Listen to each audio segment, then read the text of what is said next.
মিথ্যা কথা বলার পরে জান্নাতে যাবে? তিনি কে যাবেন? কবিদের সুন্দর ছন্দের মাধ্যমে কিলিচ মজস্ব করে শুনবেন। কে মিথ্যা কথা বলে বলে যায় গো জান্নাতে, কে মিথ্যা কথা বলে বলে যায় গো জান্নাতে, সে আর কেহ না তোমারই মা যাবে জান্নাতে। জোরে হোক সুবহানাল্লাহ। মা মিথ্যা কথা বলে বলে জান্নাতে যাবে। কেমন মিথ্যা কথা? সন্তানের শরীরটা খারাপ, অত্যাধিক জ্বর, 200 উঠে গেছে বিটার জ্বর খুব। এখন মা হসপিটালে ভর্তি করে দিয়েছে। 10 দিন ছিল সন্তান, মা দেখাশোনা করেছে, যাওয়া আসা। শেষের দিনে সন্তান যখন একটু সুস্থ হয়েছে, মায়ের কাছে বায়না করছে, মা আমি একটা জিনিস খাবো, আপনি দেবেন? আমি তো আপনার কাছে অনেকদিন ছিলাম না, বেটা বল, আমার কলজে কাছে তোকে আমি দিয়ে দেবো। সেই সন্তান মাকে বলছে যে মা আমাকে একটা আইসক্রিম দিন। মা কি দেবে? মা কি দেবে? মা দেবে না। মা জানে ওটা দিলে আবারও সন্তানের শরীর খারাপ হতে পারে। মা কি বলছে জানেন? বলছে আমার কাছে টাকা নেই বাবা, কিন্তু মায়ের কাছে টাকা আছে। টাকা থাকার সত্ত্বেও সন্তানকে মিথ্যা কথা বললো। এই মিথ্যা কথা কি জায়েজ আছে না জায়েজ নাই বাবা? আছে তো? হ্যাঁ, এই দেখো মিথ্যা কথা বলে বলে মা জান্নাতে যাবে। কবিতা সুন্দর ছন্দের মাধ্যমে একটু শুনবেন। কে মিথ্যা কথা বলে বলে যায় গো জান্নাতে, কে মিথ্যা কথা বলে বলে যায় গো জান্নাতে, সে আর কে গো না তোমারই মা যাবে জান্নাতে, সে আর কে গো না তোমারই মা যাবে জান্নাতে। যার মিথ্যা কথা আল্লাহ তাআলা দেয় ক্ষমা করে, যার মিথ্যা কথা আল্লাহ তাআলা দেয় ক্ষমা করে, তাহলে বোঝো মায়ের সম্মান কত দূরে, তাহলে বোঝো মায়ের সম্মান কত দূরে। কে মিথ্যা কথা বলে বলে যায় গো জান্নাতে, কে মিথ্যা কথা বলে বলে যায় গো জান্নাতে, সে আর কে গো না তোমারই মা যাবে জান্নাতে, সে আর কে গো না তোমারই মা যাবে জান্নাতে। সন্তানের মুখে দেয় গো খাবার, মা নিজে বুকায় থেকে। আরেকটা মিথ্যা কথা, মায়ের ঘরে অল্প একটু রান্না আছে হাঁড়িতে, সন্তানকে দিয়ে দিয়েছে, মায়ের কাছে আর খাবার নেই।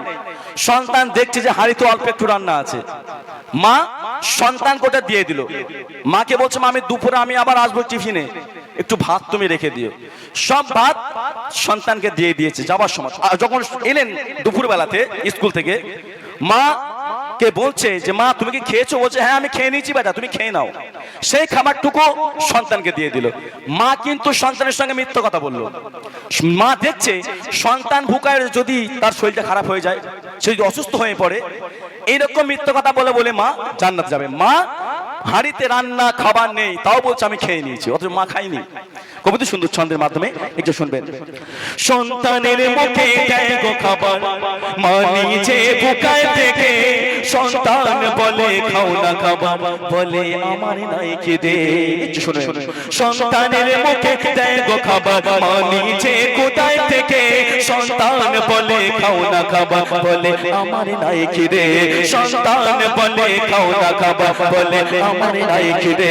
যার মিথ্যা কথা, যার মিথ্যা কথা আল্লাহ তাআলা দেয় ক্ষমা করে, যার মিথ্যা কথা আল্লাহ তাআলা দেয় ক্ষমা করে, তাহলে বোঝো মায়ের সম্মান কত দূরে, তাহলে বোঝো মায়ের সম্মান কত দূরে।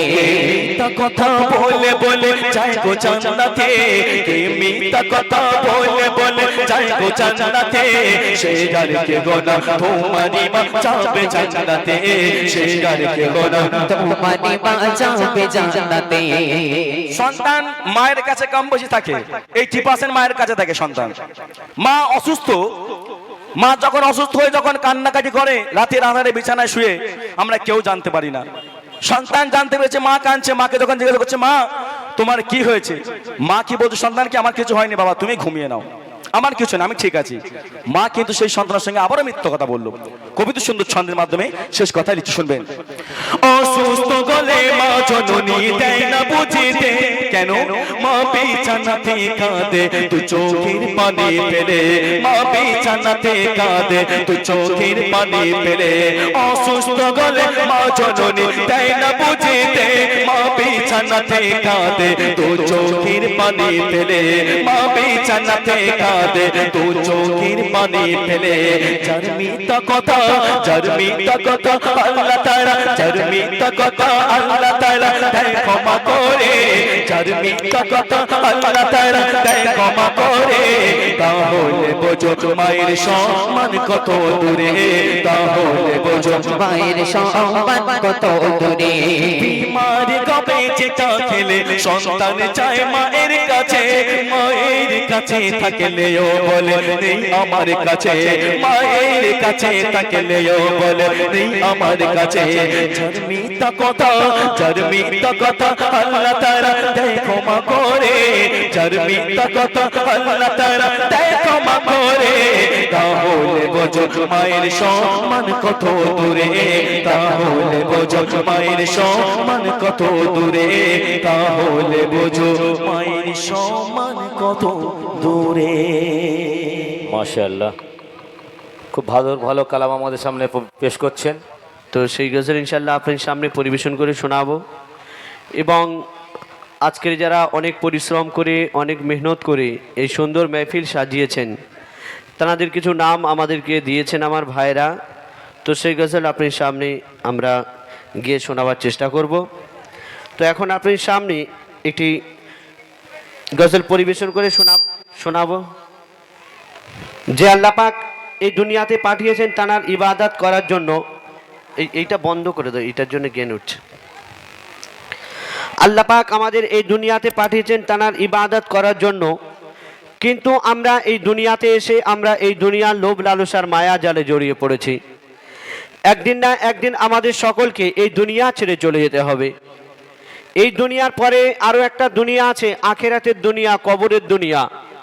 সেখানে আমাদের আর মরণ হবে না, সেখানে আমাদের চির অমর থাকতে হবে। আমরা মুসলমান, আমরা জানি, জেনে শুনেও আমরা এই দুনিয়া লোভ লালসার মায়া জালে জড়িয়ে পড়েছি। তো কবি ছন্দের মাধ্যমে কি লিখছে শুনুন। আমি দুনিয়ার মায়ায় পড়ে কাঁদি, আমি দুনিয়ার মায়ায় পড়ে কাঁদি, আখিরাতের কথা মনে পড়ে না।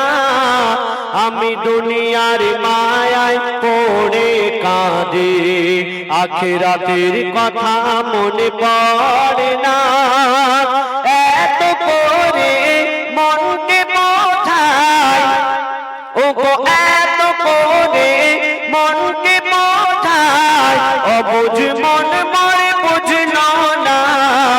আমি দুনিয়ার মায়ায় পড়ে কাঁদি, আখিরাতের কথা মনে পড়ে না। আমি দুনিয়ার মায়ায় পড়ে কাঁদি, আখিরাতের কথা মনে পড়ে না। আমি আপনি যেদিন মারা যাব, আমাদের মাথার কাছে এসে আমাদের আত্মীয় স্বজন, বিবি বাচ্চা সবাই কাঁদবে, কিন্তু এই কান্না দেখে এই দুনিয়া তখন হাসবে। কেন? তুমি দুনিয়া দুনিয়া করে পাগল হয়ে গিয়েছিলে, কিন্তু এই দুনিয়ার কিছুই তুমি সঙ্গে নিয়ে যেতে পারবে না। তো বলছে শুনুন, হে দুনিয়া বড় জালিম ও ভাই, হে দুনিয়া বড় জালিম ও ভাই, একে এত ভালো বেশো না, একে এত ভালো বেশো না। যতই তুমি ভালোবাসো আপন কোনো দিন হবে না, আপন কোনো দিন হবে না। তবে তোমার লাশকে ধরে যখন কাঁদে সবাই, তোমার লাশকে ধরে যখন কাঁদে সবাই, এ দুনিয়া কত হাসে তুমি জানো না। আমি দুনিয়ার মায়ায় পড়ে কাঁদি, আখিরাতের কথা মনে পড়ে না। আমি দুনিয়ার মায়ায় পড়ে কাঁদি, আখিরাতের কথা মনে পড়ে না।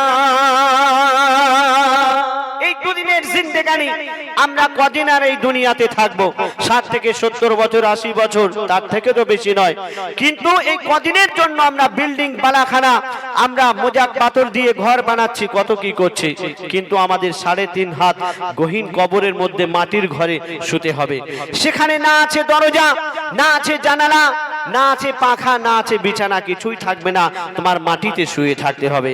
তার জন্য আমরা কিছুই করছি না। তো বলছে শুনুন, দুদিনের এই জিন্দগিতে, দুদিনের এই জিন্দগিতে আর কত কি তুমি সাজাবে, আর কত কি তুমি সাজাবে, একদিনের পর ভেবেছ কি সঙ্গে তোমার কি যাবে, সঙ্গে তোমার কি যাবে, তো কি যাবে?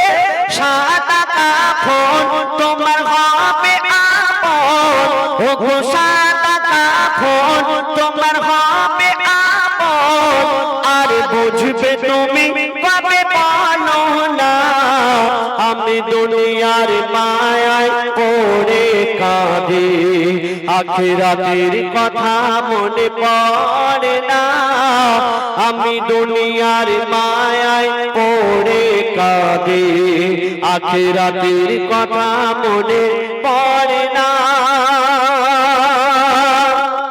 আমি গুনাহ করতে করতে করতে করতে গুনার খাতা আমার ভরে গেছে, আর নেকির খাতা শূন্য। আমি কি করে আল্লাহর কাছে মুখ দেখাবো, কি করে আল্লাহর কাছে ক্ষমা চাইবো? কেন আমার কাছে তো কিছুই নেই, আল্লাহর কাছে আমি কি মুখ দেখাবো?